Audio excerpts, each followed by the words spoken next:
निलिमा पाटील यांना यवतमाळ जिल्हा परिषद अंतर्गत आदर्श शिक्षक पुरस्कार सन 2025 जाहीर। राळेगाव तालुक्यातील दापोरी कासार येथील शिक्षिका।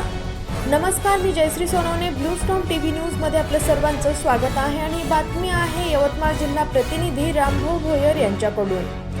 यवतमाळ जिल्हा परिषदेतर्फे दरवर्षी शैक्षणिक, सामाजिक व सांस्कृतिक क्षेत्रात उल्लेखनीय कार्य करणाऱ्या शिक्षकांना क्रांतीज्योती सावित्रीबाई फुले आदर्श शिक्षक पुरस्कार प्रदान करण्यात येतो। शिक्षण क्षेत्रातील विद्यार्थ्यांच्या सर्वांगीण विकासासाठी शैक्षणिक साहित्याचा प्रभावी वापर, परिसरातून विविध उपक्रमांची अंमलबजावणी, प्रशिक्षण व नाविन्यपूर्ण शैक्षणिक कार्य करणाऱ्या आदर्श शिक्षकांचा गौरव या पुरस्काराच्या माध्यमातून करण्यात येतो। या वर्षीही जिल्हा परिषद यवतमाळ अंतर्गत हा सन्मान सोहळा आयोजित करण्यात येणार आहे।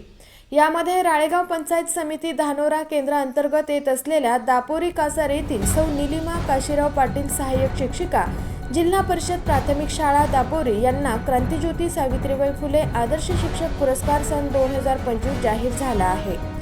एक शिक्षकी अत्यंत अडचणीच्या व अडवळणाऱ्या रस्ता नसलेल्या दुर्गम भागातील शाळेत कार्य करत असताना पाटील मॅडम यांनी दापोरीसारख्या वाळवंटात नंदनवन फुलवले आहे।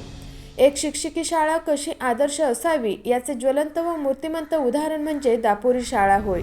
शाळेचा संपूर्ण कायापालट करून अध्यापनात नाविन्यपूर्णता आणत विद्यार्थ्यांचा सर्वांगीण विकास साधला आहे। तसेच विविध शैक्षणिक उपक्रम, स्वनिर्मित शैक्षणिक साहित्य, विद्यार्थ्यांमध्ये आत्मविश्वास निर्माण करणे, पालक व गावकऱ्यांचा सहभाग वाढवणे या माध्यमातून शाळेला आदर्श स्वरूप प्राप्त करून दिले आहे। या उत्कृष्ट कार्याची दखल घेत जिल्हा परिषद यवतमाळ यांच्या वतीने त्यांना क्रांतीज्योती सावित्रीबाई फुले आदर्श शिक्षक पुरस्कार जाहीर करण्यात आला आहे। या यशाबद्दल त्यांचे गावातून, केंद्रातून, तालुक्यातून, सामाजिक संस्था तसेच सर्व समाज बांधवांकडून अभिनंदन व कौतुकाचा वर्षाव होत आहे। तसेच त्यांच्या पुढील शैक्षणिक वाटचालीस त्यांना शुभेच्छा दिल्या जात आहे। अशाच काही नवीन बातम्यांच्या अपडेटसाठी आपण पाहत राहा ब्लू स्टॉर्म टीव्ही न्यूज।